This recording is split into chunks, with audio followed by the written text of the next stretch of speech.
Estoy esperando el ok.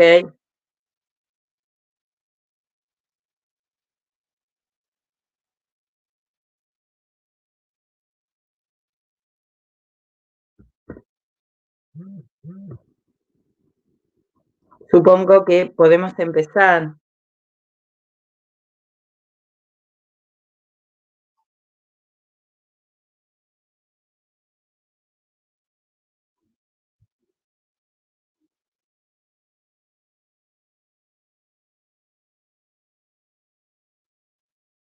Bueno, ya podemos empezar, me parece.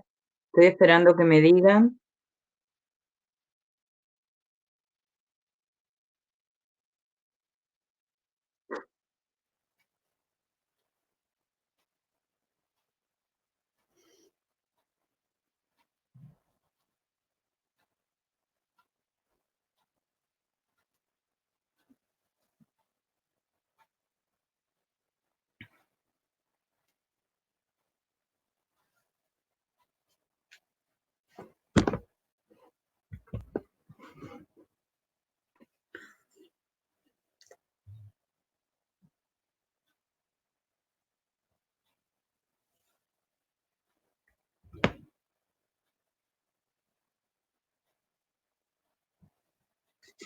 No sé si estoy esperando que me avisen. Bueno, creo que ya estamos en condiciones de iniciar este encuentro virtual. Me voy a presentar por las dudas que alguien no me conozca. Yo soy Mirta Rivero, presidenta del Colegio de Trabajadores Sociales, que junto a muchos colegas y muchas compañeras hemos decidido en esta época tan complicada que, bueno, nos animemos a este nuevo sistema, a esta manera de encontrarnos y empezar a dar señales como organización colectiva a través del Colegio de Profesionales de Trabajo Social de Provincia de Buenos Aires. Seguramente hay gente de otros países porque así nos lo hicieron saber. Estamos en la provincia de Buenos Aires compartiendo, vamos a compartir este momento con el doctor Carlos Escudero y José, José Carlos Escudero y Susana Casañigas, que se encuentra en Santa Fe, y José Carlos, que está en Capital Federal. Pero quiero agradecer enormemente a la voluntad de ambos para estar en este espacio y darle inauguración a este dispositivo de encuentro. Y fundamentalmente recordarles a todos los que nos escuchan y nos están viendo y compartiendo este momento que, bueno, desde el colegio hemos decidido poner en acción varios dispositivos, pero le dio inicio tal vez la voluntad de que algunos se animaron a escribir algunas reflexiones y dijimos, ¿por qué no compartir con nuestros compañeros y compañeras del colegio el interés para entender qué es lo que nos está pasando y cómo arrimarnos de una manera más potente a la situación actual, ¿no? Preocupadísimos por esta situación, fuimos convocados por los mismos compañeros y se dio inicio a lo que llamamos en su momento dossier de documentos que se llamaron palabras urgentes. Es muy difícil que alguien en el mismo tiempo que están aconteciendo tan vertiginosamente los hechos y las novedades y la incertidumbre nos gana a cada momento, que alguien pare y se ponga a pensar y se anime a escribir para entender este mundo, esta cuestión de qué nos está pasando y si bien en el trabajo social somos muy reflexivos al respecto porque no nos resulta para nada ajeno que el sistema de salud estaba colapsado mucho antes de esta pandemia. Sin ninguna duda, hoy quedan develadas una serie de cuestiones que es necesario volver a ponerlas en tensión para saber qué lugar ocupar desde el trabajo social. Y fundamentalmente, bueno, recordarles que ese dispositivo está en la página del colegio a disposición para seguir acopiando documentos, compartirlos, debatir sobre la cuestión. Eh, la verdad que hay un nivel muy, muy profundo y muy sencillo a la vez, que es fácil desilvanar las ideas y preocupaciones de quienes se han animado a escribir. Y bueno, por otro lado, en simultáneo se abrió un foro de consultas y queremos decirles que hay más de 100 profesionales que se animaron a realizar sus consultas, a animarse a preguntarse por la situación de trabajo concreto, y a partir de ahí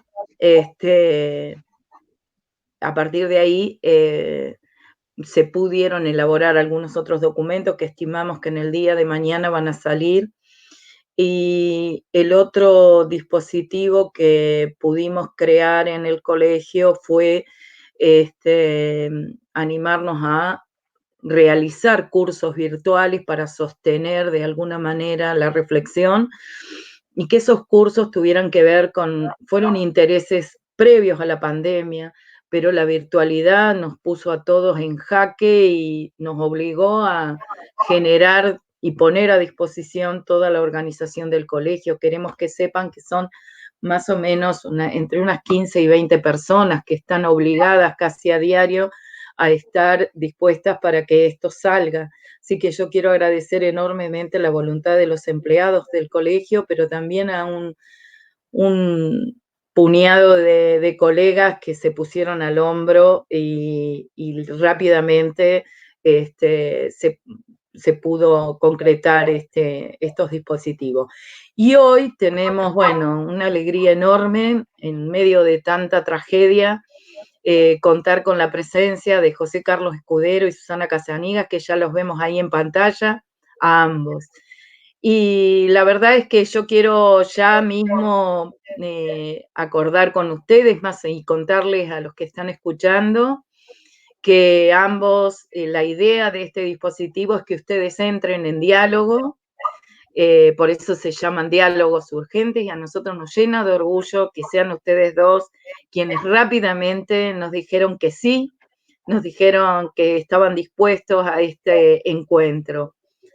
Fundamentalmente son dos personas que algunos conocemos lo suficiente para destacar que se trata de dos militantes, si bien han tenido recorridos totalmente distintos, la vida quiso que la Universidad de La Plata los encontrara como docentes, así que ambos tienen más de 20 años de docencia y de contacto con nuestra Universidad de La Plata, y recién hace escasos minutos atrás traté de volver a indagar qué recordaban de ustedes como docentes y como personas de la militancia y del campo popular, y algo que más allá de José Carlos, que siempre ha sido una persona muy reconocida en el ámbito de la salud, queríamos destacar que este tiempo devela lo que vos anticipabas hace 20, 30 años. Recordaban claramente a algunas de las personas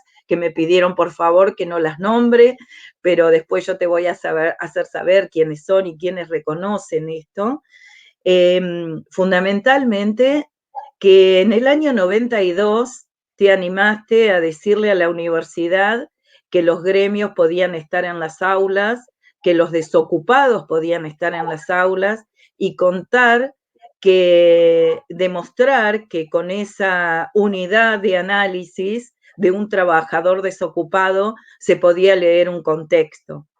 Y eso ha quedado en la memoria de muchos que hoy son colegas ya con mucha experiencia y recorrido, pero te recuerdan claramente como alguien que anticipaba hace 20 años atrás o más lo que hoy se devela en este tiempo, ¿no?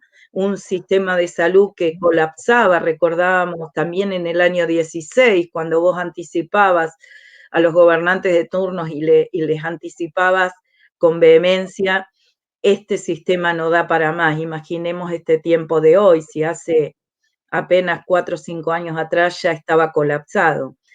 Y en otro momento pregunté por Susana Casañegas y también coincidían ambos militantes, ambos humanistas, alguien muy preocupada, siempre todos te conocemos y todas te conocemos por tus escritos y por tu preocupación por la cuestión de la intervención en el trabajo social. Pero fundamentalmente, si vos después de una vida política que te sacudió fuerte, fue la universidad en distintos lugares, tanto en Paraná, en Santa Fe, como en La Plata, que te acogió en la academia, pero algo que rescatan todos y todas las compañeras es tu gran preocupación por anclar todas las composiciones metodológicas, las cuestiones teóricas, cómo hacer el hallazgo para que se puedan leer en la práctica concreta. Y eso es algo que rescatan todo, pero fundamentalmente voy a tratar de resumir quiénes son ustedes dos. Para el resto de la audiencia, decirles, son dos personas que las buscamos no por azar para que hoy estuvieran juntos. Sabemos y descubrimos que hace muy poco tiempo han estado en otras oportunidades compartiendo algunos debates, pero hay algo que los une y que alguien lo resumió con una frase que me pareció maravillosa y que creo que tiene que ver con lo profundo y sencillo que son ambos para transmitir el conocimiento. Y eso se debe, primero, a que han sido personas que quisieron siempre otro país, que siempre creyeron en una distribución de la riqueza con equidad, que fueron muy estudiosos y que creyeron en la gestión pública.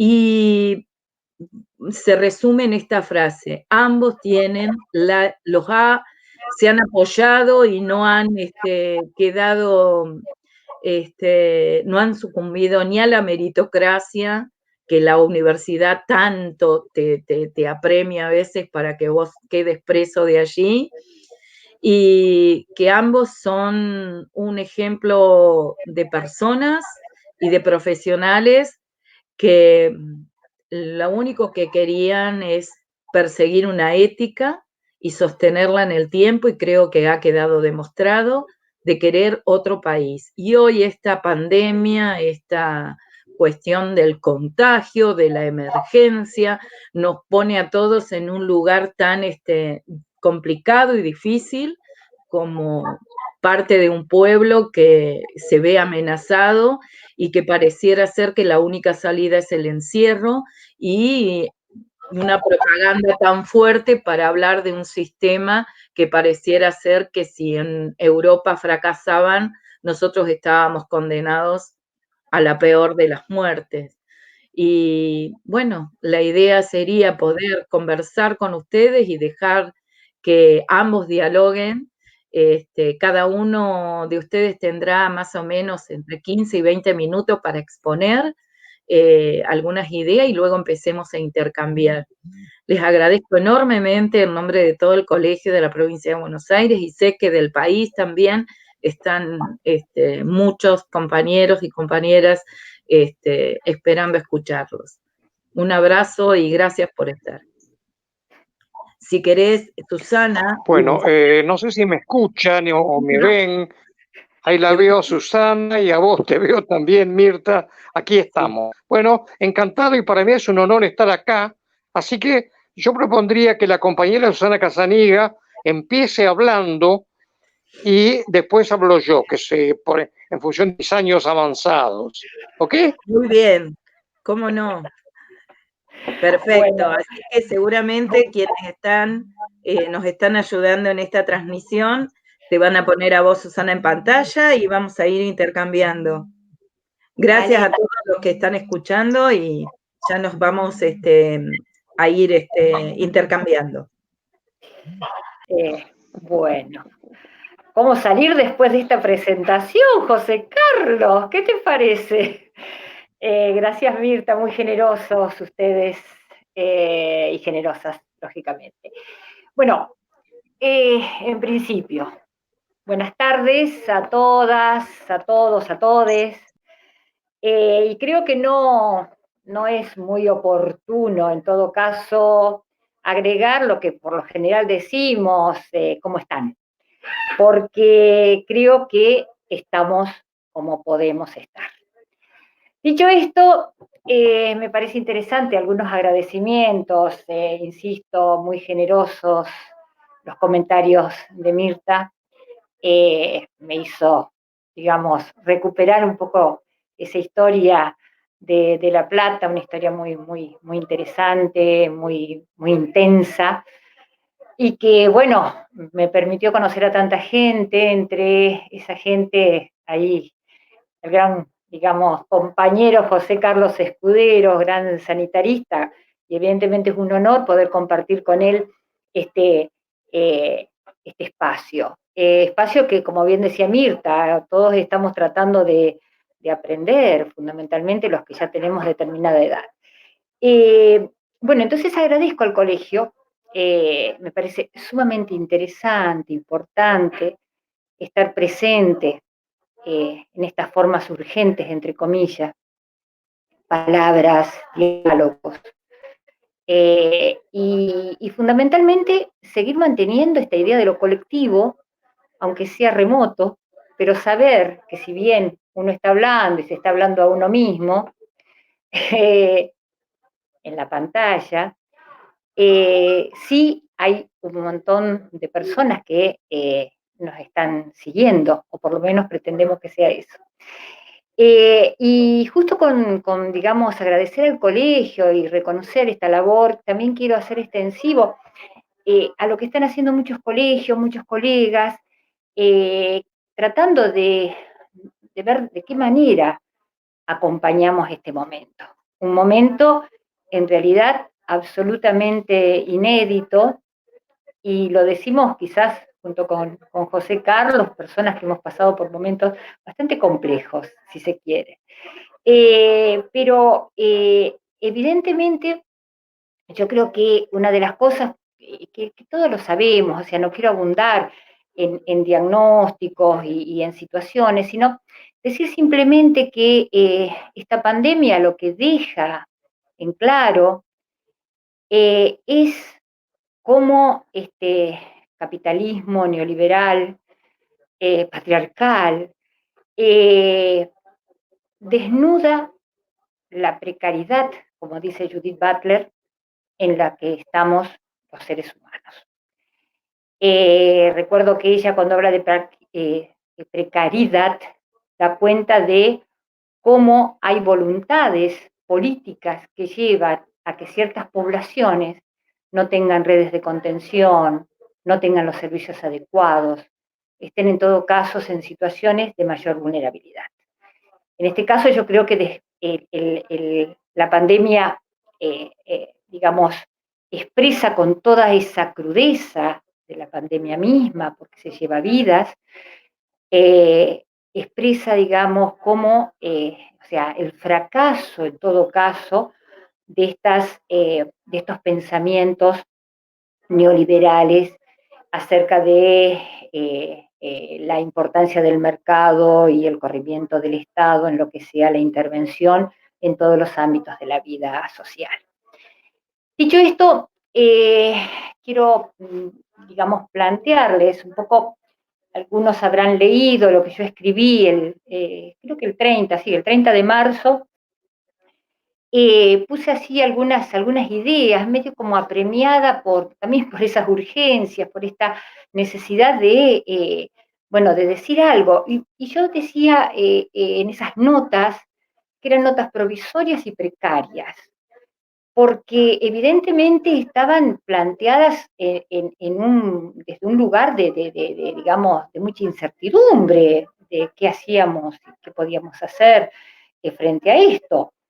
Y en realidad yo creo que hoy estamos a 20 días largos de esas notas, estaba revisándolas para poder trabajar algunas cosas con ustedes.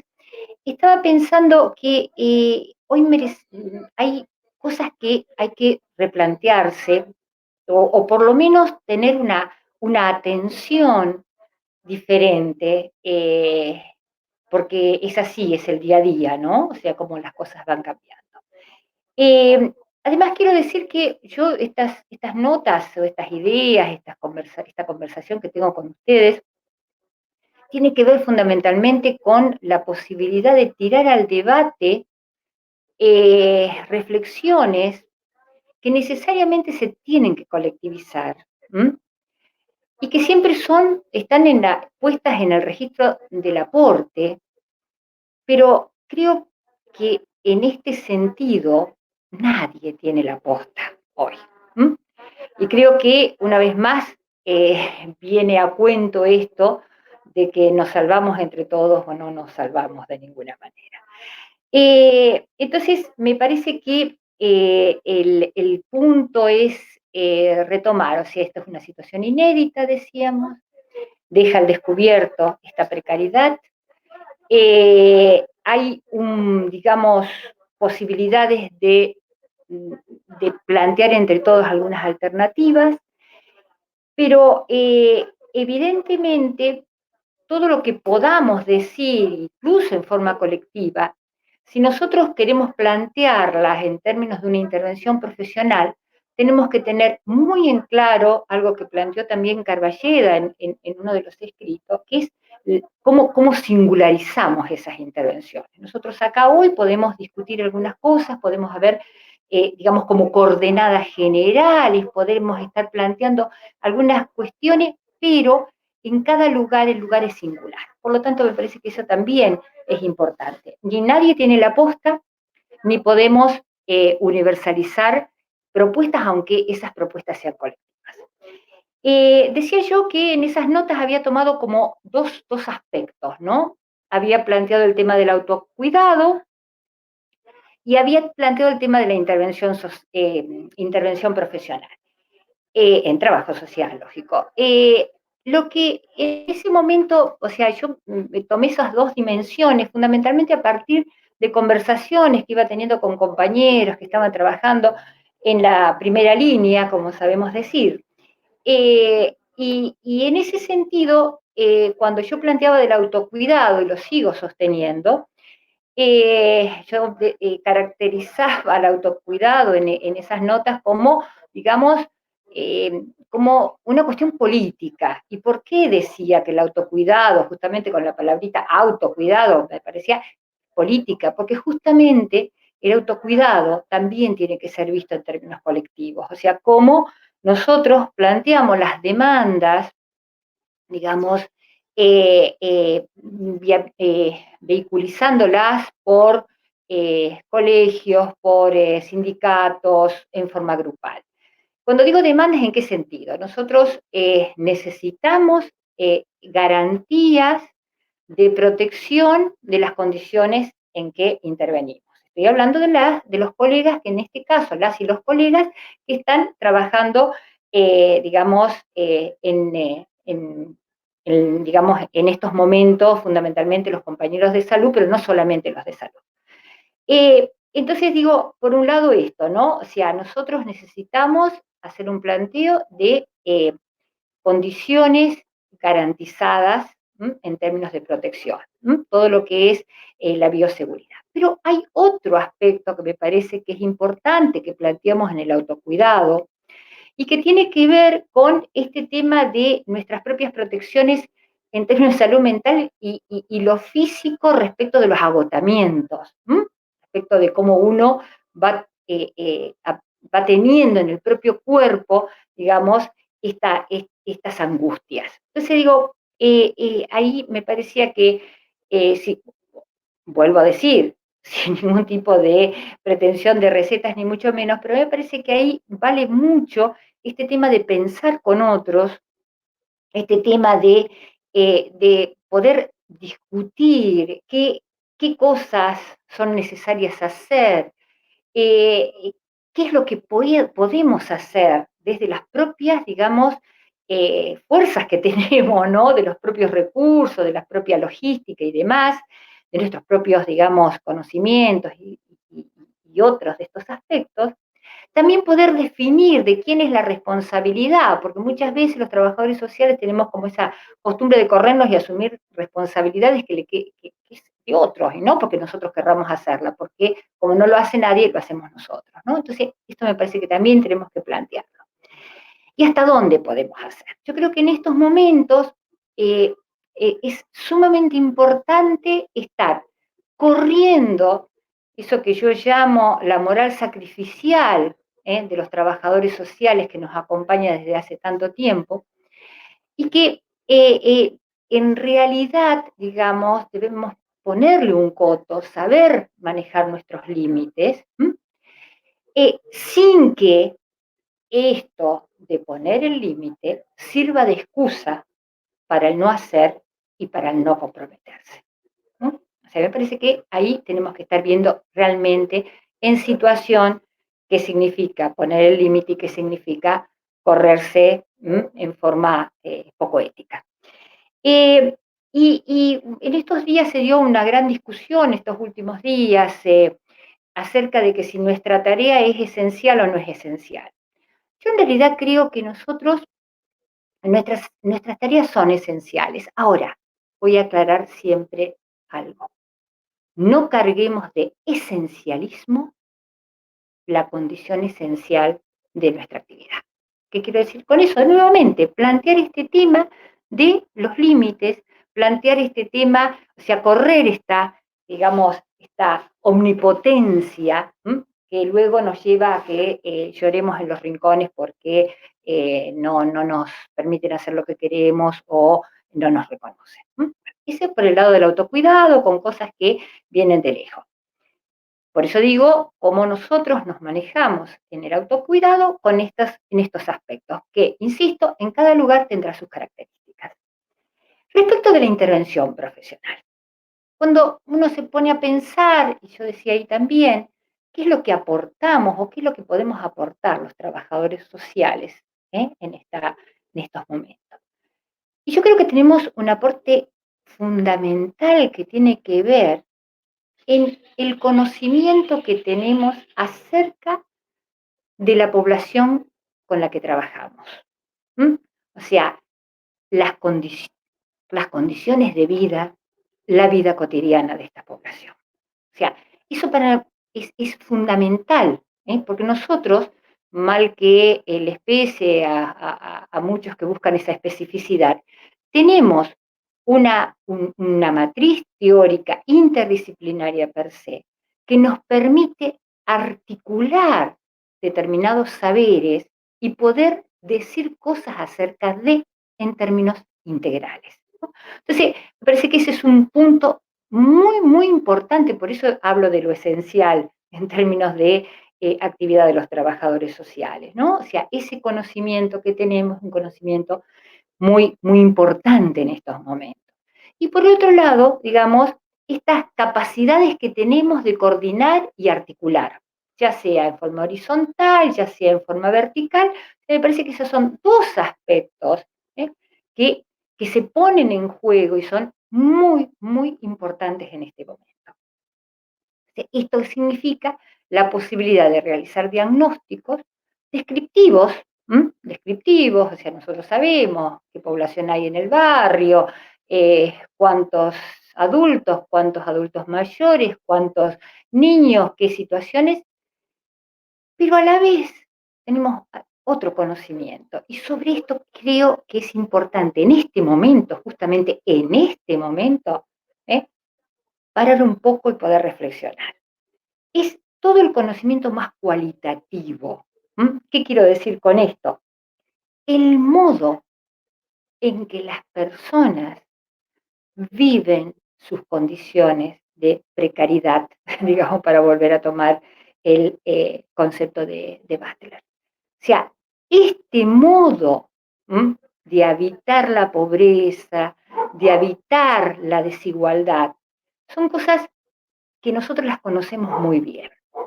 Entonces, en este sentido, yo creo que es muy importante reflexionar para qué queremos ese conocimiento.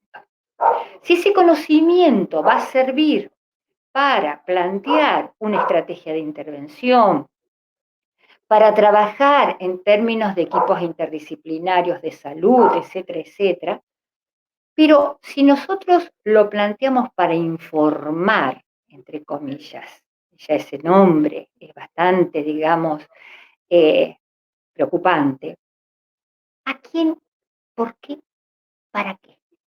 ¿Y qué en todo caso puede informar? ¿Por qué? Porque a mí me parece, y ahí está el punto, cómo en estos momentos necesitamos tener muy claro algo que es muy difícil. La delgada línea entre protección y control social. Entonces, ¿cómo nosotros podemos estar, digamos, planteándonos estos conocimientos como forma de, digamos, construir estrategias en estos momentos, pero con ese cuidado de que no se convierta en una, digamos, vigilancia e inspección? Eso yo también lo alertaba en en esas notas que había escrito, ¿no? Pero digo, esta delgada línea entre protección y control. El derecho a la protección, el derecho a ser protegidos, y qué significa que esta protección que yo administro se convierta en un control de la vida cotidiana. Otra de las cosas que me parece que en estos momentos es importante que pensemos del trabajo social es este tema de con qué categorías y conceptos nosotros nos estamos manejando. ¿Por qué? Porque estamos invadidos de la terminología médica, y yo casi diría, y José Carlos me puede, digamos, corregir en todo caso, que es la terminología epidemiológica. Entonces, y yo creo que nosotros tenemos que ser cautos e incluso poderle dar otros significados a determinadas categorías. ¿Qué quiero decir con esto? Tomando, por ejemplo, este tema de la población vulnerable. Y epidemiológicamente se ha planteado que la población vulnerable somos nosotros, les viejes. El tema, digamos, de la edad como población vulnerable, que tiene sus argumentos científicos, obviamente, digamos, está absolutamente reconocido esto por datos estadísticos y demás. No obstante, en los casos de las poblaciones con las que nosotros nos vinculamos, la vulnerabilidad excede absolutamente el tema etario.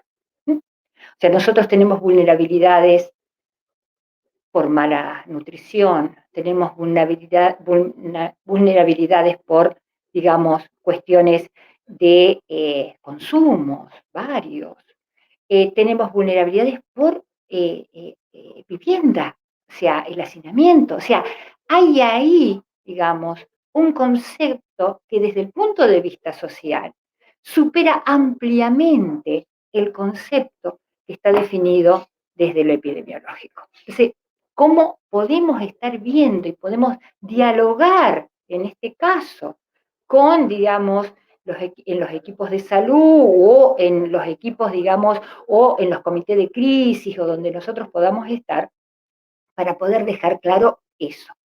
Otro de los temas que están atados a esta cuestión más de miradas epidemiológicas tiene que ver con este tema de la circulación.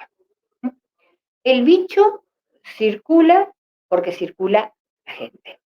Entonces tenemos que parar la circulación, que obviamente, dado digamos, los resultados estadísticos que estamos viendo en la Argentina, es cierto, o sea, una cuarentena, sí. Pero, ¿qué pasa, digamos, voy a pensarlo en dos, digamos, aspectos? Uno es en las poblaciones en las que nosotros estamos trabajando, donde la circulación es absolutamente necesaria. Necesaria en el sentido, y esto yo creo que está bastante reconocido, bastante entendido, que la gente no puede hacer cuarentena en sus viviendas precarias y que, digamos, tienen que trabajar, digamos, la changa, la diaria, etcétera, etcétera, ¿no? Ahora, ¿cómo nosotros podemos estar, vuelvo a esta cuestión de la protección de esta población que es toda vulnerable, y digamos, el tema este de poder plantear la circulación? ¿No? Entonces digo, ¿cómo uno plantea estrategias de acercamiento de servicios? ¿Cómo plantea estrategias, digamos, que busque, y eso yo lo decía, y esto insisto, en cada barrio tendrá sus particularidades, podrá hacerse o no podrá hacerse, pero este tema de cómo replantear que las changas queden en el barrio o poder acercar en todo caso propuestas, digamos, productivas que puedan estar ayudando en ese sentido. Y el tema, digamos, de cómo garantizar las provisiones, tanto de alimentos como de elementos de higiene, cómo plantear este tema desde el tapabocas hasta lo que, digamos, otras cuestiones, ¿no? Nosotros sabemos lo que el barrio usa en general, digamos, cotidianamente, y podemos dar respuestas al respecto. Entonces, digo, cómo estas cuestiones y otro tema que me parece importante, cómo revalorizamos la asistencia, tanto para poder organizar esa asistencia como para también suministrar nosotros, digamos, la asistencia directa. Porque el modo en que nosotros nos presentemos frente a esos otras y otras, digamos, hay también una posibilidad de plantear un sujeto protegido diferente. O sea, me parece que estas cosas tenemos que también estar pensándolas. Pero decía que me gustaba plantear el tema de la circulación en otro aspecto también. Y con esto ya voy terminando. Yo creo que en estos momentos, a 40 días más o menos de la cuarentena, valga la redundancia, yo creo que son momentos cruciales. Son momentos cruciales. Yo creo que todos y todas estamos absolutamente hartos. Estamos en la etapa de los hartazgos. Y que evidentemente tenemos que estar repensando entonces, tenemos que revisar qué estamos haciendo, cómo podemos en este momento, digamos, plantear algunas cosas para mantener, digamos, esta batalla contra el virus. Y justamente hablando de esto, me parece que en estos momentos lo más importante es este tema de la reflexión ética. Digo esto porque, y justamente cuando decía batalla, es la batalla, lo traigo a colación esto, porque toda estrategia epidemiológica, y acá nuevamente, digamos, apelo a la sabiduría de José Carlos, tiene algo, o más que algo, de estrategia militar. Entonces, evidentemente, este tema, si cumplimos, ganamos. Si cumplimos, vencemos, ¿no es cierto? Que sí, que está, ¿no? O sea, yo creo que no podemos estar, digamos, dejando de lado la necesidad de aceptar determinadas cosas, porque justamente tiene que ver con la vida, pero me parece importante poder pensar ya en estos momentos algunos aspectos al respecto. Digo, por ejemplo, ¿cómo podemos construir o contribuir a la construcción de un discurso de transitoriedad? Que esto es transitorio. ¿Por qué digo esto? Porque si bien, como decía recién, algunas disposiciones uno tiene que, digamos, reconocer y respetar, es diferente si nosotros lo entendemos que es por poco tiempo. Pero a la vez, me parece que, o sea, mis preocupaciones a futuro, que coincide con muchas de las cosas que se están diciendo y que circulan en estos momentos, que no sea cosa que por proteger la vida, nos encorsetemos en una vida administrada desde el Gran Hermano, que ya tenemos mucho de esto, sabemos muy bien cómo nos vigilan, cómo nuestros datos van a parar, vaya a saber dónde. Pero de cualquier manera, como nosotros pensamos eso, lo pensamos ahora, no después. Ahora se tiene que pensar eso. Y en esto yo los otros días leía, yo creo que era Harari, un israelita muy interesante, lo que planteaba sobre la pandemia, y él decía que en estas medidas, que son medidas de excepción, medidas de emergencia, por lo general los gobiernos tienen las malas ideas, decía él, o el mal gusto de encontrar siempre otra excusa para seguir manteniéndolas, ¿no? O sea, esto me parece que es fundamental, ¿m? O sea, cómo miramos esto y demás.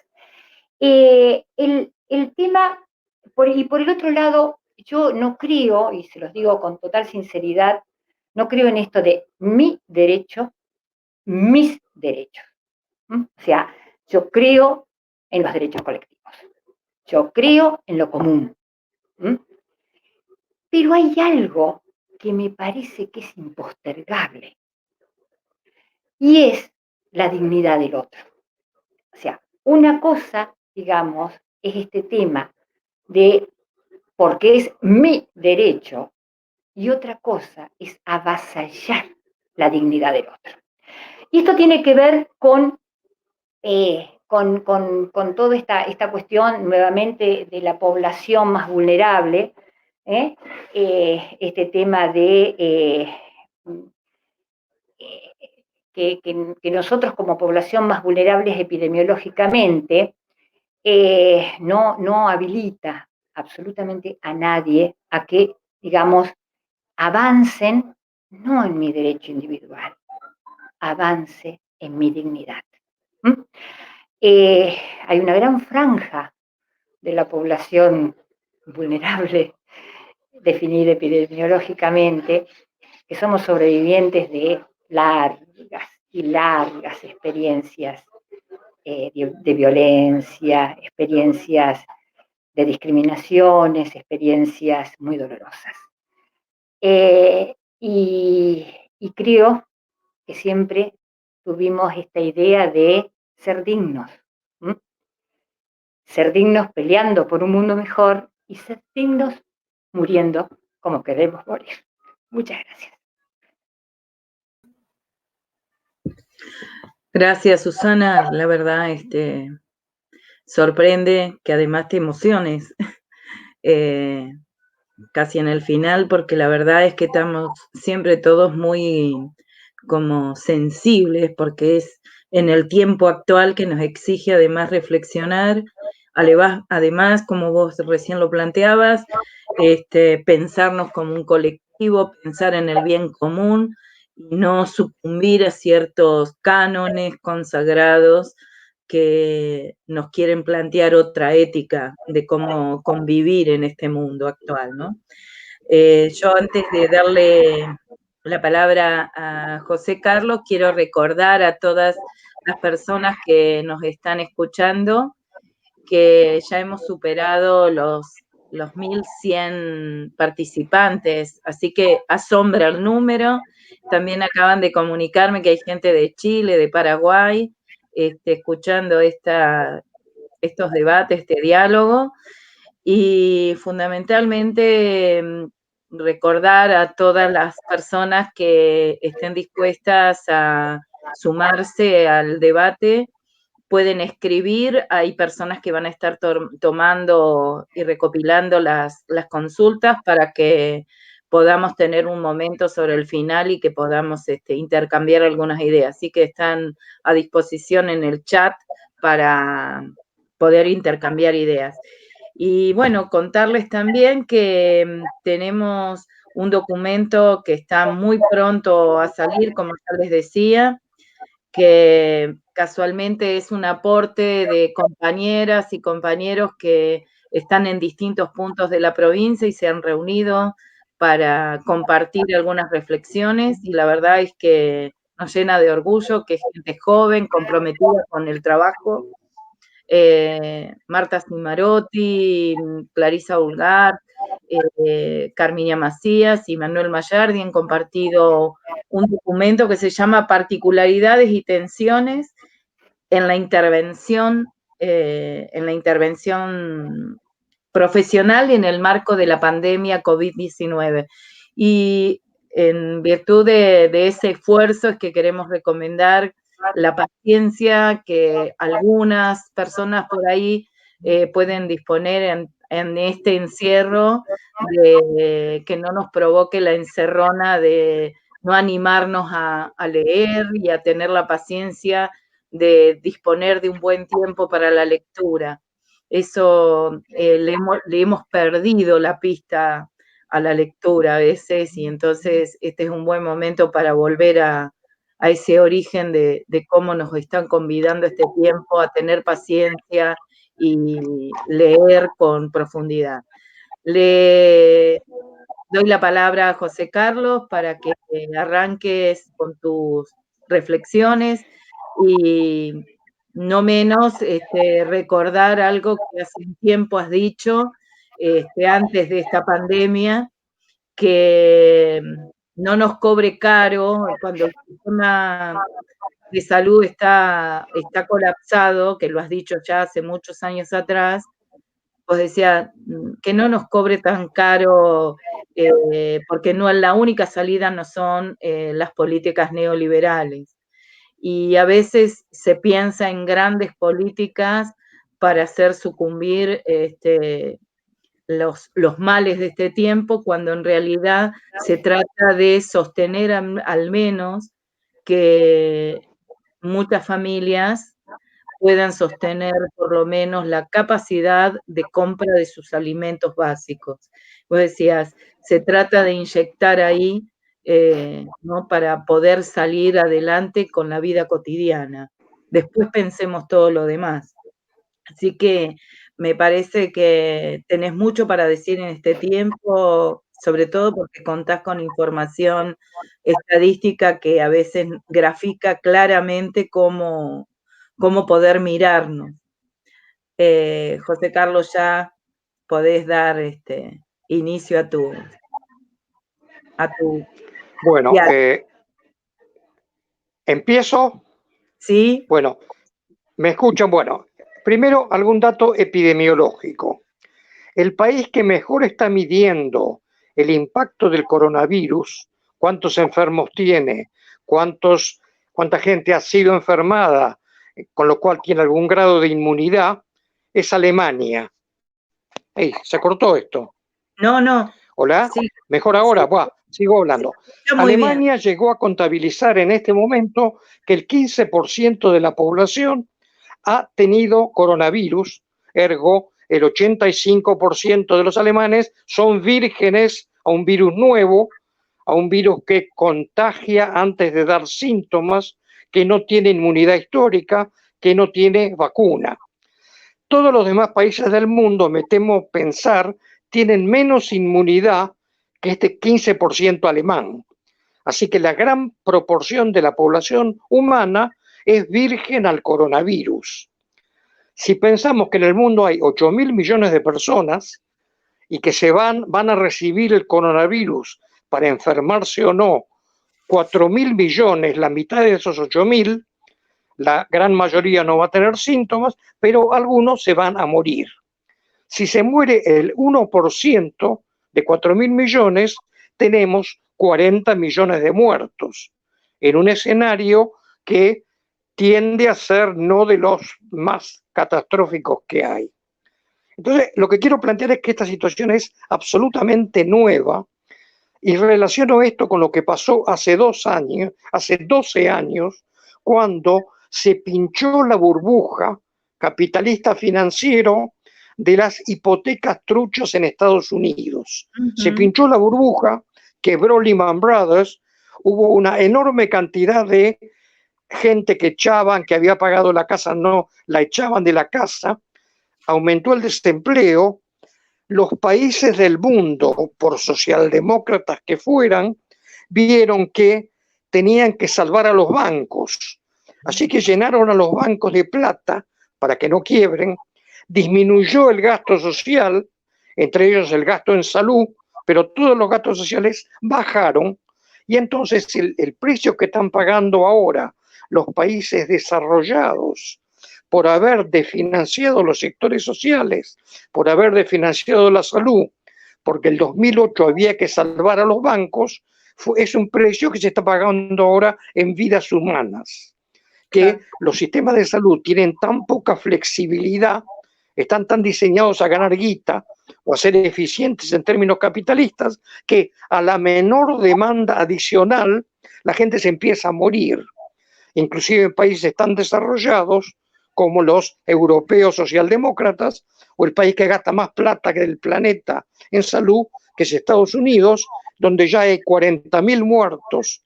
Además, están subcontando los muertos un 20% y está recién empezando el desarrollo de la pandemia en el país. Si hace 15 días se decía que la recesión que tenemos ahora va a ser peor que la del 2008, en los últimos 15 días yo estoy escuchando cada vez más que la recesión va a ser peor que la de 1929. Cuando quebró Wall Street, hubo una recesión mundial fenomenal y eso en términos políticos llevó al surgimiento del nazismo en Alemania, del imperialismo militar japonés en Japón, a la Segunda Guerra Mundial y a 80 millones de muertos en la Segunda Guerra Mundial. Lo que quiero plantear es que es una situación absolutamente que no tiene límites, donde dialécticamente, así como no hay límites de lo que va a pasar, nuestra capacidad de imaginar es a la vez igualmente grande. Porque quien confiaba en la estabilidad de sistemas económicos que se están demostrando crecientemente falibles y en la legitimidad de los sistemas políticos, fíjense lo que está pasando con la legitimidad en los países neoliberales de América del Sur, la legitimidad de Chile, que era el país ideal de modelo neoliberal, la legitimidad de Ecuador, donde estamos viendo los últimos días cómo la gente se moría en la calle, no la pasaban a recoger, y ahora estamos viendo que Ecuador estaba subestimando 2/3 de sus muertes. Que, por ejemplo, en la provincia de Guayas, donde está Guayaquil, murieron 80 médicos, como lo denunció antes de ayer el Colegio Médico de Guayas. Es decir, están pasando cosas que inclusive se están parcialmente ocultando, y esto tiene una evolución que permite todo tipo de imaginaciones. Así que yo voy a hacer un planteo imaginativo con respecto a trabajo social. ¿Por qué a trabajo social? Bueno, yo empecé a trabajar con trabajadores sociales hace 30 y tantos años, ya llevaba 20 y tantos años de profesor universitario y había dado clase a muchas carreras sociales. Comparada con otras carreras sociales, yo noté en trabajo social, admirablemente, que primero quiere cambiar el mundo y segundo, puede dialogar con la gente que habita ese mundo. No tiene la arrogancia que tienen algunas profesiones, no tienen el discurso oculto y críptico de otras profesiones, no voy a dar nombres. Así que trabajo social, lo digo no siendo claramente trabajador social, siendo jubilado ya puedo decir lo que se me canta. Trabajo social es absolutamente admirable en estas capacidades de querer cambiar la realidad, de meter las patas en el barro y de poder dialogar. Así que planteo un escenario. Como la situación económica se va a pudrir cada vez más, como los países se van a volver cada vez más autárquicos, viviendo de lo que el país puede producir, olvídense de los endeudamientos, del dólar como moneda de reserva, de los organismos internacionales, de la pandemia que empieza a matar gente. Lo que yo puedo postular como una medida de política es que los países dupliquen la cantidad de estudiantes de trabajo social a través de un mecanismo que incluya un sistema de becas, dándole plata a un buen porcentaje de los estudiantes como la plata no va a ser convertible, cada país va a poder gastar la plata sin ningún tipo de crítica de ningún lado, y que los currículum docentes bajen a 3 años. Con lo cual, que se enseñe en las cohortes que salen al terreno con título de trabajador social dentro de 3 años, lo básico más fundamental de conocimiento acumulado que tienen que aplicar cuando vayan a terreno. Yo voy a proponer, como yo soy médico sanitarista, decir, bueno, ojo, que gran parte de ese contenido sea en temas de salud, porque a diferencia de otros sectores sociales como educación o comunicaciones o transporte o vivienda o lo que sea, salud es ocuparse de la vida o de la muerte, con lo cual es una especie de cosa muy existencial de la condición humana. Yo me acuerdo, y he repetido, me temo demasiadas veces, que una vez conversando con un ministro de salud vietnamita, Vietnam tuvo una guerra de independencia que duró 30 años. Vietnam. Los primeros 15 años tuvo que derrotar al ocupante francés, que era un país europeo que tenía un ejército importante y unas fuerzas armadas importantes. Y los últimos 15 años tuvo que derrotar a Estados Unidos, que era el país que tenía la mayor fuerza militar por ahí que todos los demás países juntos. Los derrotaron a los dos. ¿Y cómo hicieron para derrotarlos? Es una respuesta muy compleja. El costo humano de Vietnam fue monstruoso, 2 millones de muertos civiles, pero lo que me dijo ese vietnamita se me grabó para toda la vida. Cuando Vietnam se estaba liberando, la gente que hacía trabajo técnico político del Partido de Liberación de Vietnam mandaba gente al campo, un país campesino, y decía, este vietnamita lo dijo, primero mandábamos cuadros sanitarios, segundo mandábamos cuadros políticos, tercero mandábamos cuadros militares. Fíjense la secuencia, salud, política, eventualmente Fuerza Armada. Porque la capacidad de cohesión del sector salud es muy grande para las sociedades, porque el sufrimiento asociado a la salud es muy importante y porque trabajo social tiene muchísimo que hacer, lo cual va desde la contención, la ayuda a creación de redes, la ayuda a empoderar de las poblaciones que están sufriendo. Hay una infinidad de cosas que puede hacer trabajo social con la salud, trabajar con adicciones, trabajar con violencia doméstica, trabajar con aislamiento, con sufrimiento, como parte de un acuerdo de planteo interdisciplinario para que esto compense el aumento de pobreza que va a haber, el aumento de mortalidad que va a haber y el aumento general de falta de esperanza ante un futuro que se ve medio malo. Con lo cual, esto yo plantearía como como dirían los alemanes, un juego de guerra, un juego en mesa de arena, para ver si la situación nos permite a los países mayor autonomía nacional, si las instituciones formales cada vez flaquean cada vez más, ¿qué podemos hacer desde el trabajo social para dar a la vez consuelo, apoyo, longevidad, mejor crecimiento de los chicos, menos mujeres golpeadas, más gente lisiada o imposibilitada que reciba apoyo, más apoyo legal, más apoyo institucional, para crear una red nacional para una situación mundial donde no podemos eliminar en este momento ninguna hipótesis. En las cosas que yo estoy leyendo ahora, no solamente por el coronavirus y la pandemia y estar acá en cuarentena, te estoy leyendo en Estados Unidos,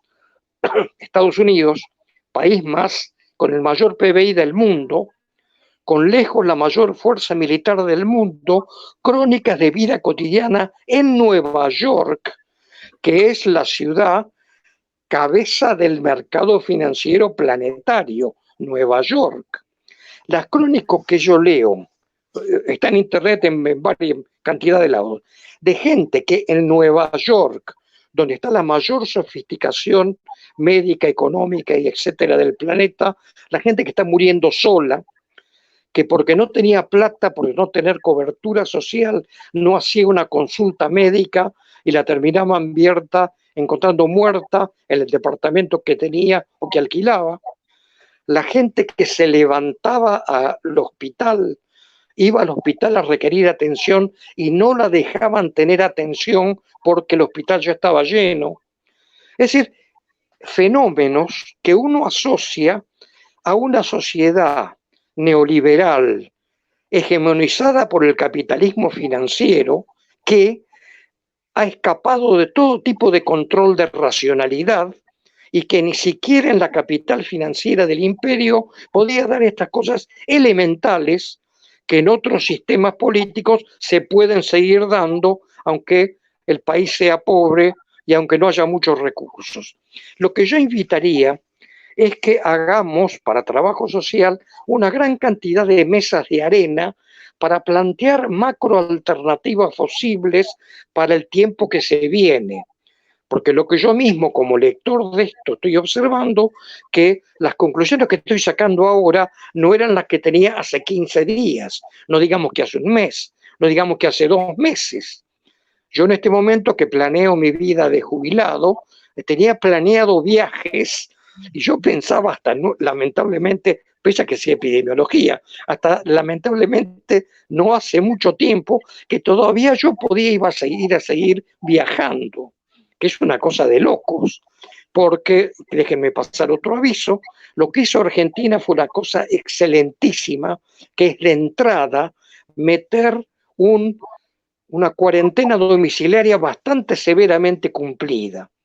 Los que hicieron mejor las cosas fueron los chinos, lejos, lejísimos, pero la aproximación argentina, que fue muy rápida, por eso tenemos una curva de aumento de casos tan baja, por eso puede que no tengamos un pico epidémico, lo cual no es necesariamente del todo una buena noticia, porque si seguir viviendo con estas condiciones por muchísimo más tiempo, todo este tipo de cosas es mucho mejor que este invento anglosajón del distancia social, que es bueno, pero no es lo que permitió que Argentina haya sido tan exitosa.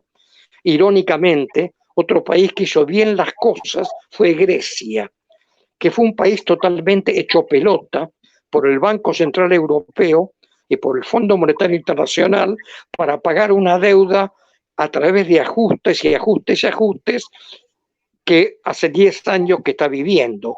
Como Grecia era un país que estaba totalmente hecho pelota, tenía una especie de base de sociabilidad mantenida que era como parte de la dialéctica de sobrevivir a estos ajustes financieros. Entonces Grecia ha tenido con respecto al coronavirus una respuesta admirablemente buena y Grecia, igual que Argentina, tampoco tiene picos epidémicos. Lo que quiero decir con respecto a esto es que admiro profundamente a Trabajo Social.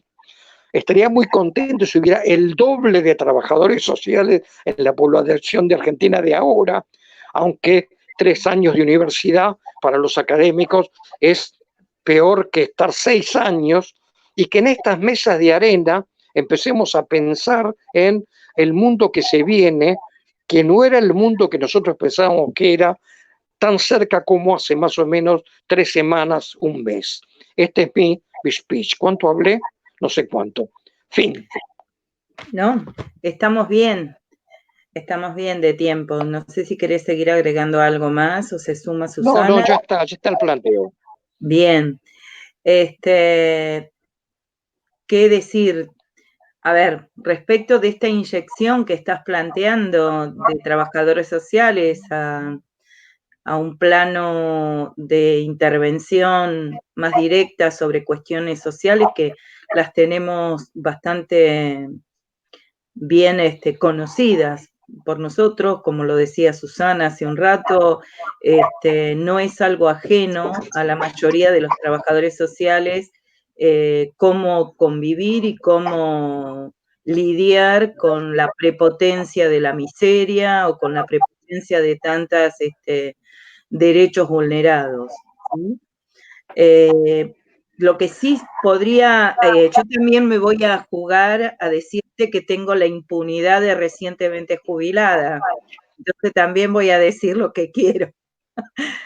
No, te voy a plantear, José Carlos, recién decías, inyectar, digamos, con una buena dosis de trabajo social para sostener políticas públicas de inclusión. Eso suena muy interesante. Lo único que sí advierto, por lo menos me llama la atención, es que la formación quede compuesta a 3 años, como vos lo estás proponiendo. Entiendo de una urgencia de salir, pero lo que sí se me ocurre que nosotros tenemos una población de trabajadores, un universo de trabajadoras y trabajadores sociales importantísimos que están sumamente precarizados y que si fueran parte de un esquema de trabajo donde se pudieran ser los verdaderos coordinadores de la tarea en el territorio, de ser los verdaderos cómo se comporta la asistencia, cómo se comporta la gestión de recursos, cómo se pueden generar pautas educativas en la población, en las distintas problemáticas. Nosotros no digo que lo tendríamos resuelto, pero sino es como reubicar a los propios trabajadores sociales, que incluso muchos han abandonado la posibilidad de seguir estando en el mercado laboral como profesionales, porque el sistema se ha ocupado muy bien de decirles, usted a mí no me interesa como portavoz de los que no tienen derechos. Es impresionante, por ahí es un dato que no lo estás teniendo, pero es un dato, digamos, de lo que es las condiciones laborales que desde el colegio, y sé que también desde los demás colegios del país que nos reunimos en la federación, es una constante en la agenda trabajar las condiciones laborales. No es un tema ajeno, es un tema sumamente preocupante. Me parece que hay un desgaste profesional que si nosotros pudiéramos darle otra tonalidad a las propias trabajadoras sociales que ya están en el territorio, que están en ese escenario de las barriadas populares, en la coordinación de los trabajos municipales, creo que podríamos estar dando otra señal. Me parece que hay una decisión política también que se ha ido como acuñando en el tiempo de naturalizar que nosotros podemos sobrevivir con nuestra tarea sin pretender más que ser informantes del asunto. Y la verdad que se ha resistido muchísimo, he dado mucha muestra del crecimiento de nuestra profesión, pero todavía falta mucho camino por recorrer. Sí me parece interesante inyectar de trabajadoras y trabajadores sociales al campo popular para trabajar estas cuestiones de orden básico, no para la sobrevivencia, sino para aprender a vivir de otra manera con este mundo que nos está planteando otra lectura de la vida cotidiana. Pero bueno, en términos de formación, yo ese es un capítulo que lo dejaría para a ver si realmente hacen falta 3 años o más.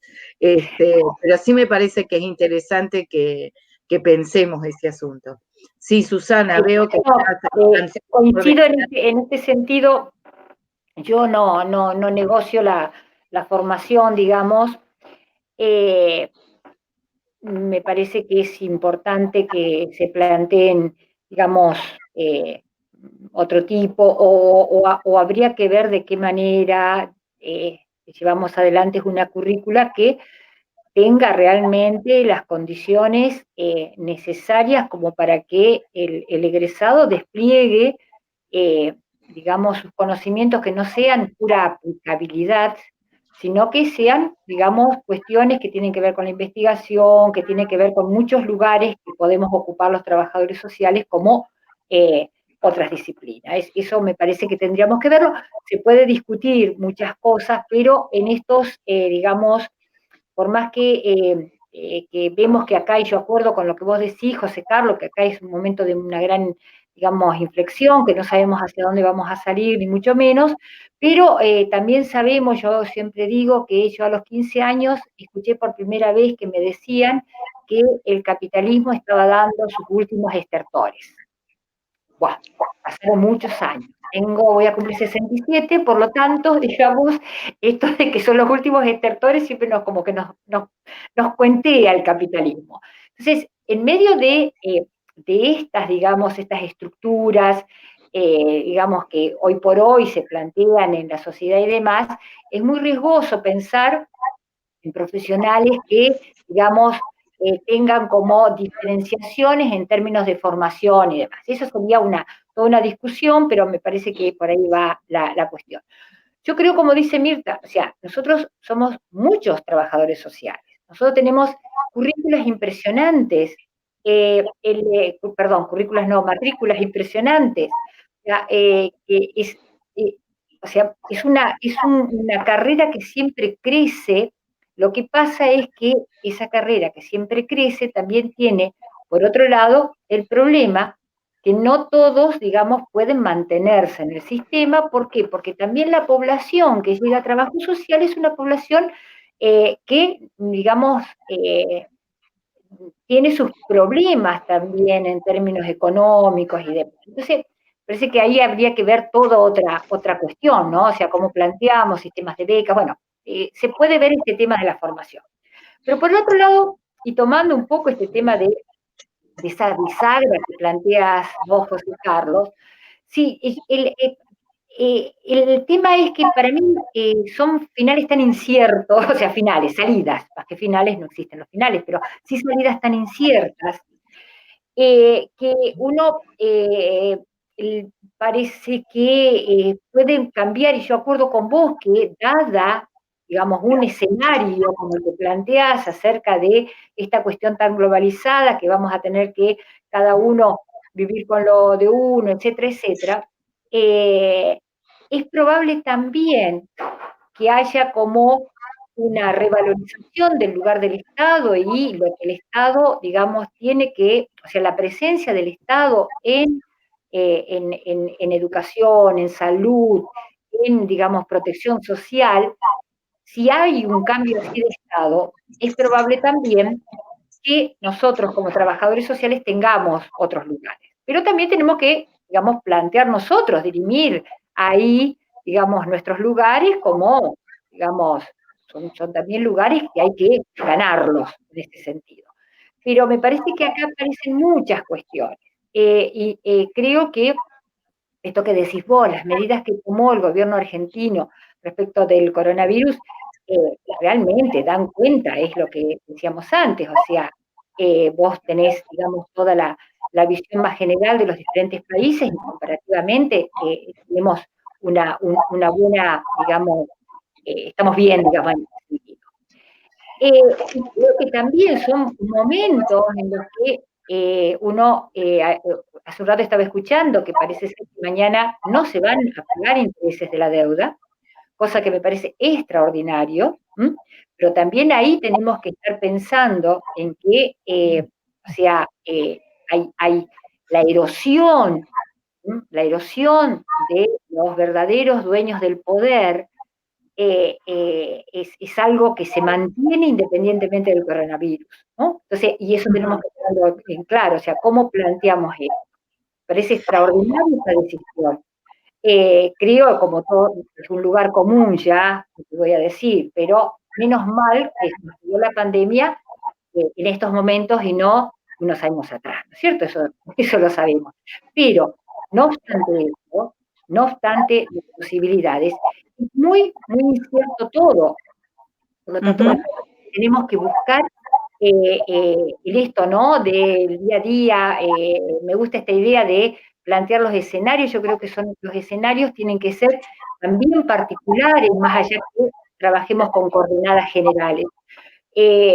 Porque hay lugares en los que, por ejemplo, lo que pasó con respecto a la cuestión del cobro de las jubilaciones que habían quedado, las jubilaciones del mes de marzo que habían quedado, y esa llegada de muchas, digamos, personas, y bueno, todo lo que significó, que estaba sacando la cuenta, que 14 días ya pasó, por lo tanto, tanta, digamos, contagio no debe haber en este momento tendríamos una gran explosión. Pero más allá de eso, que para mí no es un problema de los viejos que salieron, sino de una falta de, digamos, capacidad de organizar dispositivos concretos, vos ves cosas diferentes, qué sé yo, en mi ciudad natal, la ciudad de Rafaela, digamos, el intendente lo que había hecho era juntar a todo el mundo, incluso a las trabajadoras sociales, y organizaron un dispositivo, digamos, de atención ese mismo viernes,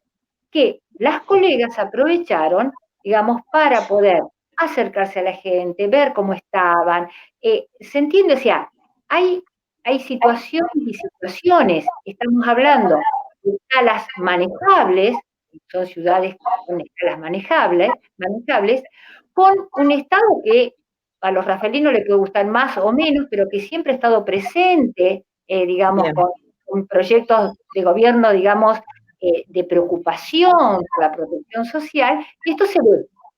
Y hay otros lugares que se desborda todo, o sea, está muy Susana, te hago una interrupción, pero no quiero molestar, pero sí por ahí para orientar esto de lo que vos estás hablando, porque tengo acá como algunas consultas que van en ese sentido.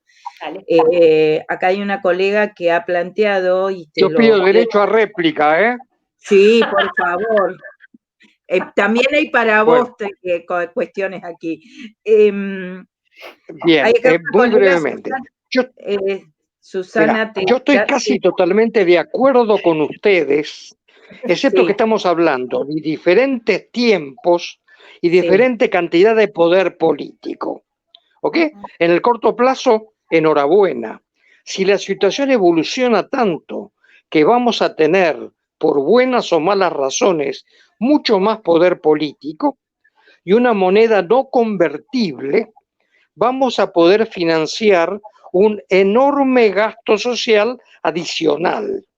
Con esa moneda no se va a poder salir fronteras afuera, se acabaron los viajes a países vecinos o a donde sea, una moneda totalmente no convertible en un país que tiene la ventaja de producir muchísimo más alimento que el que consume y que tiene una base cultural técnica más razonable para un país de desarrollo intermedio.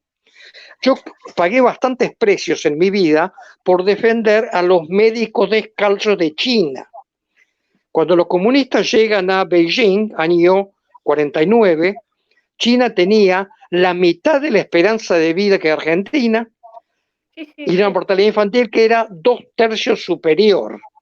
Así que el médico descalzo fue buenísimo para solucionar por unos cuantos años esta situación. Claro, uno dice eso en un ambiente académico y lo miran medio torcido. ¿Se dan cuenta? El chiste era, los comunistas chinos tuvieron tanto poder que no solamente tomaron el poder y llegaron a Beijing, sino que derrotaron a la enseñanza médica china, que era la Fundación Rockefeller, que daba el currículum de la Johns Hopkins. ¿Vieron? Tuvieron poder hasta para hacer eso, no solamente para conquistar China. Lo que yo estoy planteando es uno de muchos escenarios ante situaciones futuras posibles. Puede ser modificado por el hecho de que aparece en no demasiado plazo una vacuna eficaz, que aparece un cóctel de medicamentos con estudios medio serios, porque el tiempo apremia, que mejoran los pronósticos de gente que está en la trinchera en la Argentina. Me dijeron que trabajando con gente que está en tremendas condiciones clínicas, aprendieron muchísimo en los últimos 20 días de empezar a recibir insuficiencia respiratoria, insuficiencia renal, etc. Es una situación muy dinámica. Pero lo que yo quiero plantear, aparte de compartir 217% con lo que acabo de oír de ustedes, es una serie de escenarios en una situación mundial fluida, diría que es más fluida que la del año 29, porque el año 29 se pudrió la economía, aparece el nazismo, el fascismo, los imperialistas japoneses, cosas de todos lados, pero la fluidez estaba por cerca del hecho de que la gente está pensando mucho más que por ahí nos podemos morir, cosa que no pasaba el año 29. Así que no solamente en términos económicos se replica y profundiza en 1929, Llegamos a un modelo 1918 de pandemia que mató 50 millones de personas en un mundo que tenía un tercio de la población de ahora, sino que dentro de la fluidez pensemos en alternativas, porque el largo plazo puede ayudar al corto plazo y el corto plazo puede ayudar al largo plazo. Se terminó Bien. mi comentario. Bueno, muy bien. Agradecemos la aclaración. Por supuesto, esto va a abrir un debate porque acá lo plantean también. Susana, dice, una compañera está planteando qué difícil y desafiante que es construir sentidos de transitoriedad en territorios de permanencia y precariedad estructural. Entonces, me parece un muy buen aporte para empezar a desilvanar algunas ideas.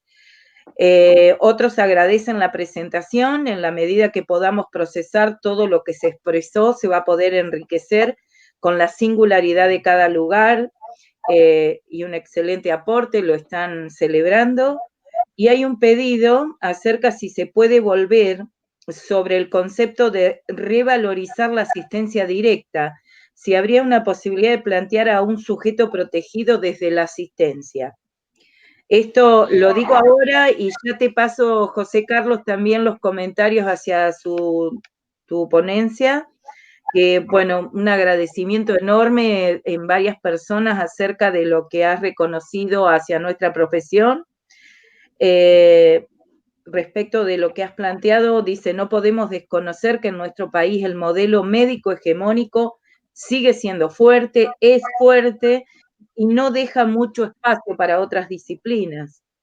O sea, hay una fuerte coincidencia. Creería que con una formación de solo 3 años conllevaría un retroceso en la formación netamente técnica. Bueno, esto quedó aclarado porque estamos luchando por una jerarquización y, bueno, tienen otros procesos. Sería bueno tener una reflexión acerca, esto va para vos, José Carlos, una reflexión acerca de la relación con las instituciones y su rol de la transitoriedad.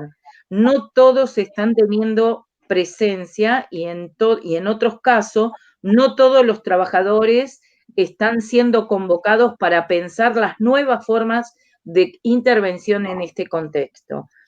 Es probable que esto nos deje también como en una agenda volver a tratarlo y de volver a desarrollarlo, y el otro planteo, que es para vos, Susana, dice, en esto de construir la transitoriedad, ¿cómo hacemos los trabajadores sociales interdisciplinariamente, seguro, pero los dueños de la singularidad de las comunidades por la pérdida de la materialidad de esa seguridad, como el trabajo, el alimento, la salud y toda la vida que tienen, ¿no? Bueno, son reflexiones que nos han ido acercando y que trataron los compañeros de hacer como un resumen de lo que nos han aportado, pero en líneas generales se trataría de abrir una agenda de debate, pero les dejo a cada uno para que tomen el punto que quieran para ir cerrando. Bien, eso, en realidad nosotros sabemos que trabajamos en poblaciones donde, digamos, todo lo transitorio termina siendo permanente, ¿no es cierto? Eso es así, es así. Decía Benjamin por ahí, cuando, digamos, la excepción pasa a ser la regla. En nuestras sociedades, digamos, es común que la excepción pase a ser la regla. Ahora, cuando yo me refiero a la transitoriedad, le estoy hablando en términos generales, o sea, generales por una parte y puntuales por el otro, así, aunque parezca muy, muy paradójico.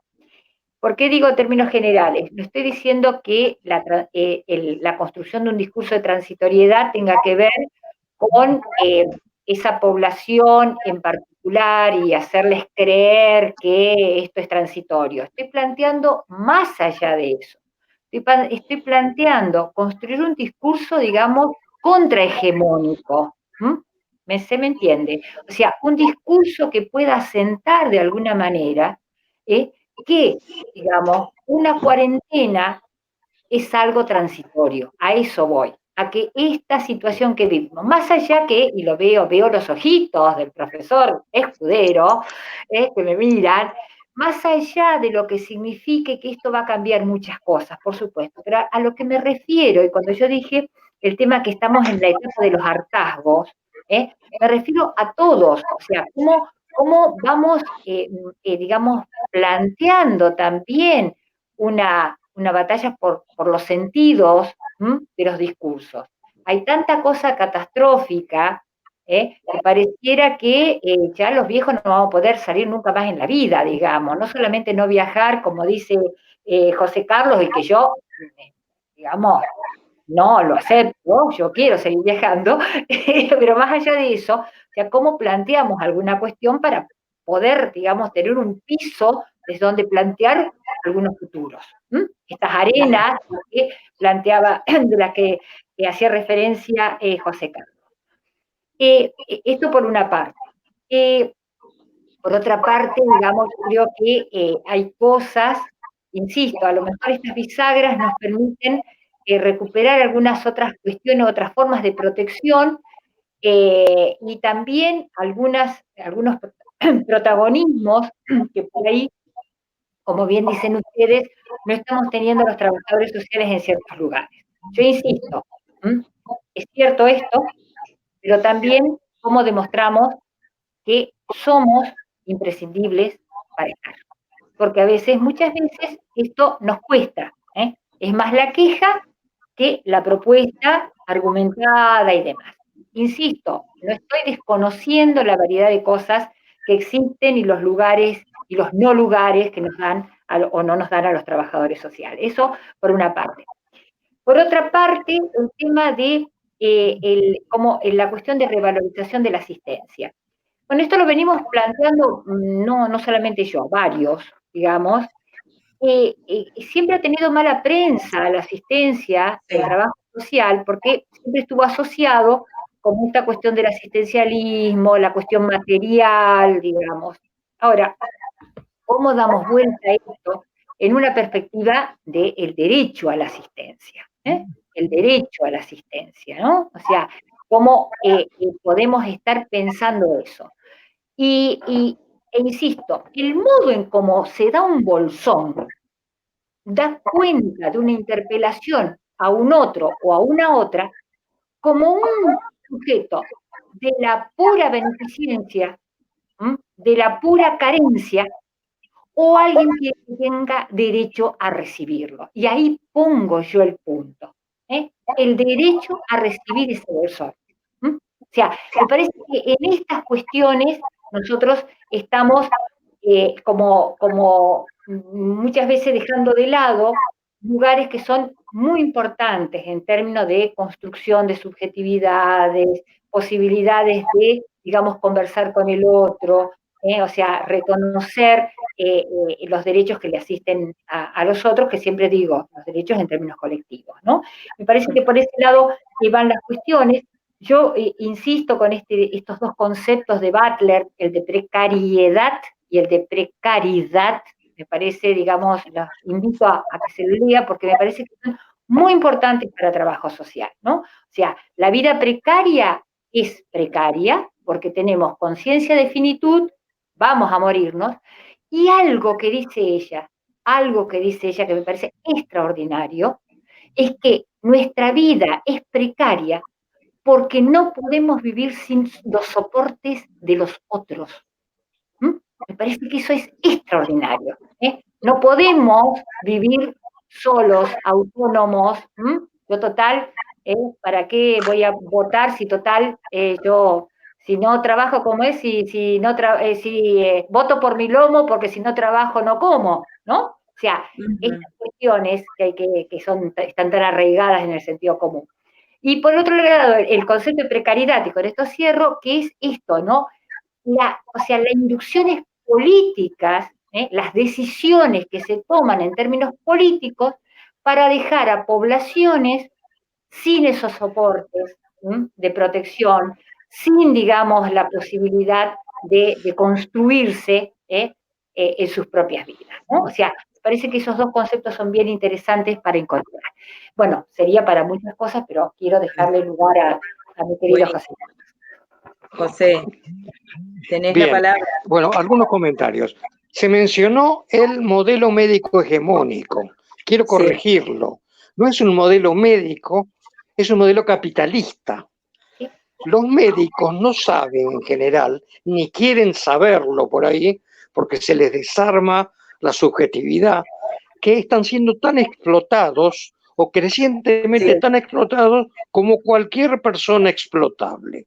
Así que no es modelo médico, es modelo capitalista. Se ha demostrado que el capitalismo cada vez gana más guita con la salud, pero cada vez da una salud peor. Quiero dar unos ejemplos. En este momento, el Estado argentino está haciendo inversiones económicas muy importantes. Por ejemplo, empieza a pagar salarios de instituciones privadas. Tiene una base de datos de más o menos 9 millones de personas del sector marginado de la sociedad, al cual está empezando a dar dinero directamente con muy poco gasto administrativo, y la base de datos ya está. Todo eso cuesta 3 puntos del PBI. Argentina está gastando en medicamentos 3 puntos del PBI. ¿Y por qué gasta ese horror enorme en medicamentos? Por razones políticas, porque no tenemos poder político para que en la Argentina se gaste plata en los medicamentos que sirven, no en los que no sirven.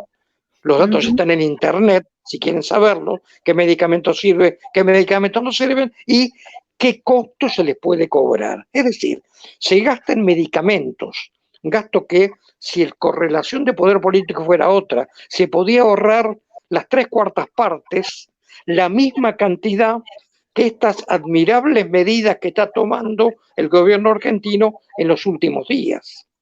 Quiero volver al ejemplo de la longevidad. Tenemos que dar vida. ¿Qué es lo que hace que Cuba, que gasta en salud como porcentaje del PBI, más o menos gasta más como porcentaje del PBI, en dólares de poder de compra gasta igual que Argentina, Cuba? ¿Por qué los cubanos tienen 3 años más de longevidad que los argentinos? ¿Quién no quiere vivir 3 años más? Yo, que estoy en el lugar donde estoy, soy un ferviente defensor de un concepto de vivir 3 años más. ¿Qué hace Cuba? Sencillo. En Cuba no hay salud capitalista. Las decisiones de la salud biológica cubana, no voy a hablar de la salud mental, que es otra situación. Los cubanos toman decisiones en salud biológica de acuerdo a lo que les enseña el método científico experimental, que es creer en la inferencia estadística, en la teoría de probabilidades y en causalidad sobre la base de teoría de probabilidad. No, estoy chicaneando un poco. Pero el asunto es que Cuba se basa en el corpus de conocimiento humano sobre la salud y la enfermedad, y lo puede aplicar eficientemente porque sabe qué es lo que tiene que hacer, lo hace. Para eso no hay que gastar mucha plata. En cambio, la salud capitalista puede gastar lo que hace que Nueva York, yo vuelvo al ejemplo de Nueva York, hay que leer las historias de vida cotidiana en Nueva York ahora. No estoy hablando del sur de Estados Unidos o de Luisiana o de los estados que se han empobrecido con la desindustrialización. Estoy hablando de Nueva York. Vida cotidiana con el coronavirus en Nueva York. Búsquenlo en internet. Son horrores. Eso en Cuba no pasaría. Me atrevo a decir que en Argentina tampoco pasaría. Pero fíjense los cadáveres en la calle en Guayaquil, fíjense cómo se está disminuyendo los datos de enfermedad en un Brasil que está aumentando la curva exponencial de casos nuevos en un país de 100 y tantos millones de habitantes, frontera con Argentina. Está pasando un error coyuntural epidemiológico que se basa en un horror estructural que es la forma capitalista de ver el planeta. Irónicamente, con este enorme despelote de sufrimiento humano, va a disminuir el calentamiento planetario. ¿Queda claro?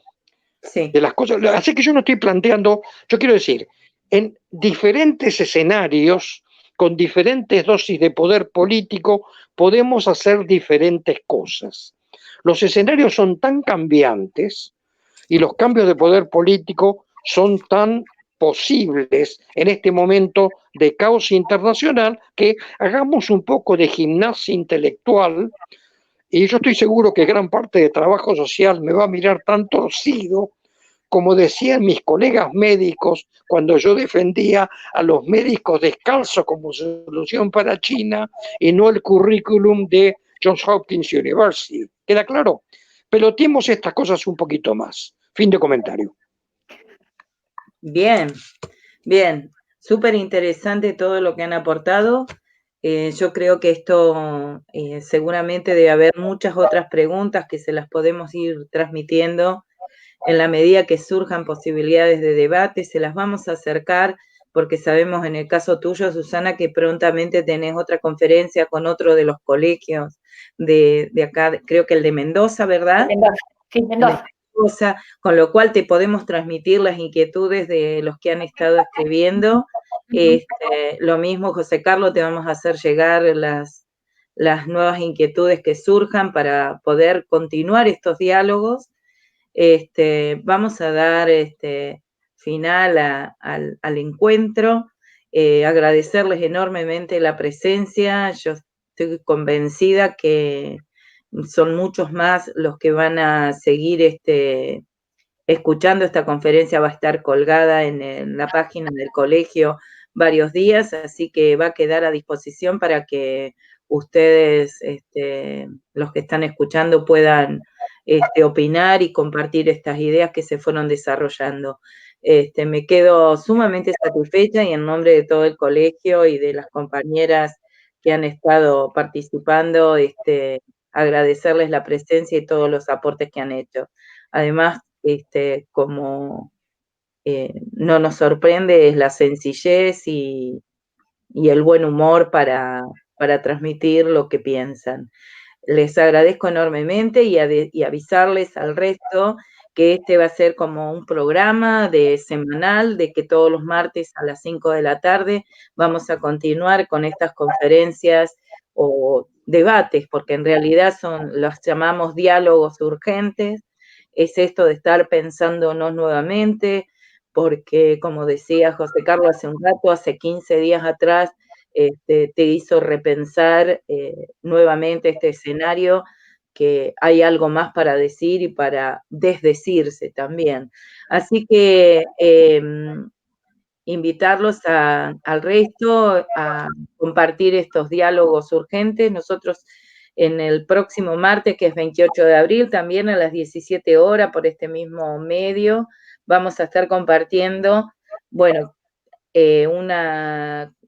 un diálogo entre Cristina Ochoa, una compañera de mucho recorrido en el territorio, y la doctora Florencia Partenio, quienes van a compartir con nosotros todas sus experiencias colectivas y cuáles han sido las respuestas estatales ante las situaciones de violencia de género. Nos parece sumamente interesante el tema porque es algo que nos tiene bastante apremiados y por momentos angustiados y por momentos con un caudal de bronca importante que te dan ganas de salir del encierro, pero bueno, es una manera de escuchar a las compañeras que tienen una buena dosis de reflexión y de convencimientos por los años de recorrido en la temática. Les agradezco enormemente, tengo una alegría enorme de compartir con ustedes este momento. En nombre de todas y todos los trabajadores sociales, muchas gracias. Nos estaremos viendo. Gracias a vos y como un digo, enorme placer de verlas y a la Susana un especial abrazo. Bien, bien. Se han cruzado los afectos. Hasta pronto, nos estaremos viendo. Muchas gracias por todo. Nos vemos. Nos vemos. Chao, José. Chao. Saludos. Chao. Nos vemos. Nos vemos.